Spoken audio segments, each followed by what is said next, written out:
Night over ancient Babylon, torchlights flicker across towering walls. The city breathes power, every stone echoing the will of King Nebuchadnezzar II. A voice carries through the silence, steady and unshaken, the most powerful man alive, reduced to crawling in the dirt. A crown slips from a trembling head. A throne stands empty beneath towering pillars. A man bends low in the wilderness, hands clawing at the earth, feeding like a creature stripped of dignity. What force could break a king like this? What could reach beyond armies, beyond wealth, beyond absolute power? Behind the scenes, far from the noise of conquest and glory, a moment had already been set in motion. Quiet, unseen, undeniable. A warning ignored, a truth rejected. This was no ordinary downfall. It was deliberate, more precise, and meant to be seen. Babylon rises under the night sky, glowing with gold and stone. Massive gates stand like mountains carved by human hands. Temples shine with wealth. The city feels alive with power. Every street carries the mark of greatness. Every wall tells a story of strength. In the center of it all stands King Nebuchadnezzar II, the builder of empires, a ruler who expands his land across nations. Kings fall before him. Cities rise and bow under his control. His name spreads across the known world like a signal of fear and respect. Victory after victory shapes his rule. Walls grow higher, roads stretch farther. His authority feels unshakable. Babylon becomes a symbol of human power at its highest point. At first, everything looks stable. His rule seems unbreakable. His word is law. But slowly, something begins to change inside him.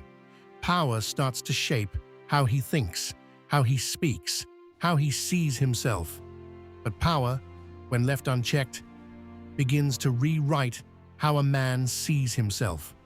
From the high walls of Babylon, the king looks down. The whole city spreads beneath him like a map made of stone and gold. Roads, temples, and gates all reflect his rule. The air feels heavy with success. In his mind, the city becomes his own creation. He begins to see it as something he built alone. Ownership fills his thoughts. That feeling grows stronger. It turns into pride. Then pride turns into something deeper. He starts to believe his power will last forever. An illusion of permanence takes shape in his heart. King Nebuchadnezzar II speaks his thoughts out loud. He praises the greatness of his rule. So he sees Babylon as proof of his own strength and wisdom. But above human power stands another authority that cannot be seen from stone walls or royal towers. Human achievement rises fast, but it does not stand alone. A quiet tension builds inside this moment. Pride grows slowly, almost unseen, like a shadow spreading across the mind. Long before his fall, a warning had already been given. Night falls over Babylon. The palace is quiet, but sleep does not come to the king. King Nebuchadnezzar II lies awake, troubled in his mind. The weight of the day follows him into the night. His thoughts do not rest. Then the vision begins. A large tree rises in the center of the world. It grows higher than the sky itself. Its branches spread far in every direction. All living things find shelter under it. Nations depend on it. Food, shade, and life come from it. It looks strong, full, and alive. Suddenly, everything changes.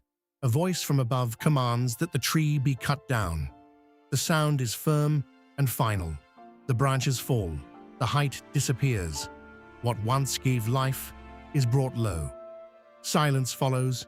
No movement, no sound. Only fear remains in the air. The meaning is unclear, but the message is heavy.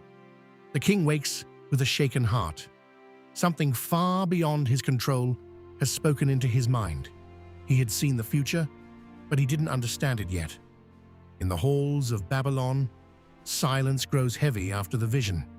The king calls for answers, but not every voice is ready to speak. Then a man steps forward.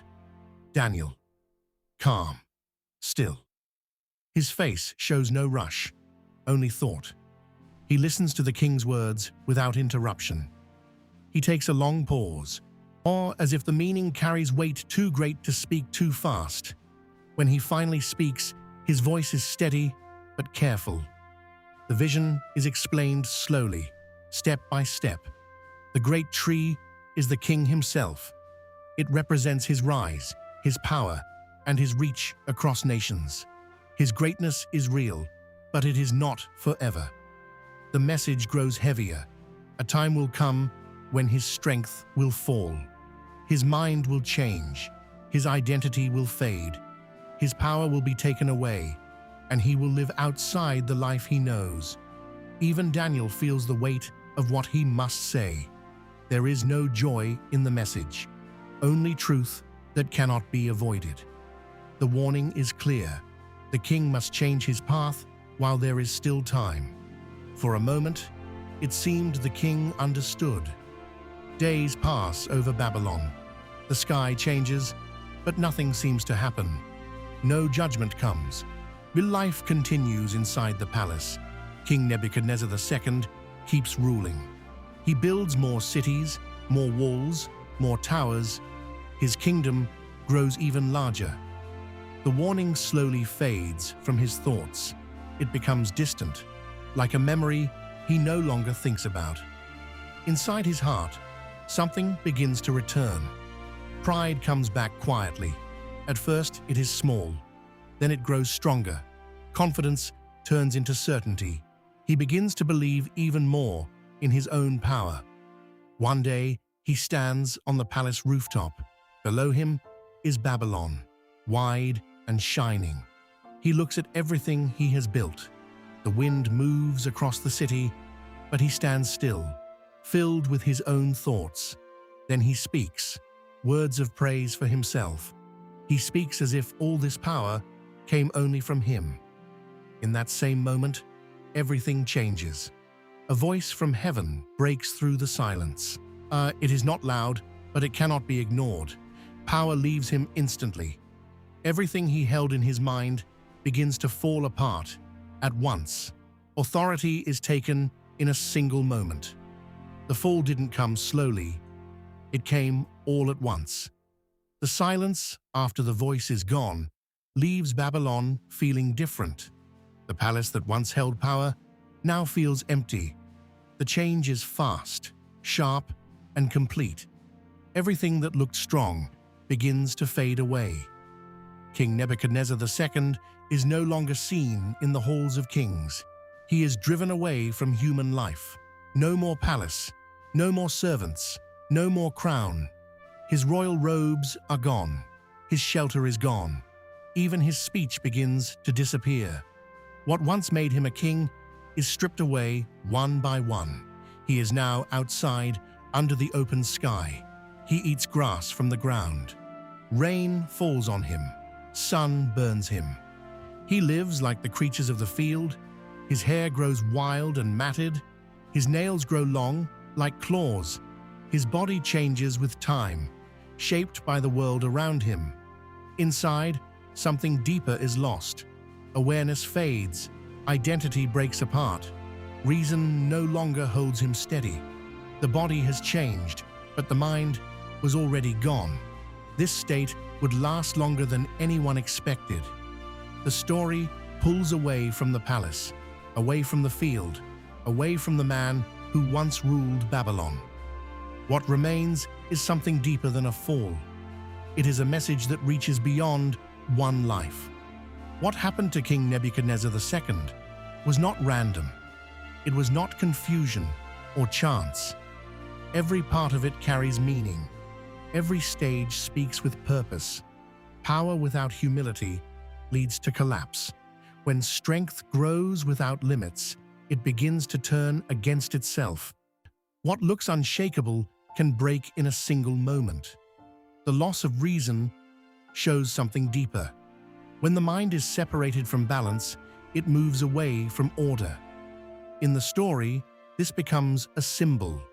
Separation from reason reflects separation from divine order.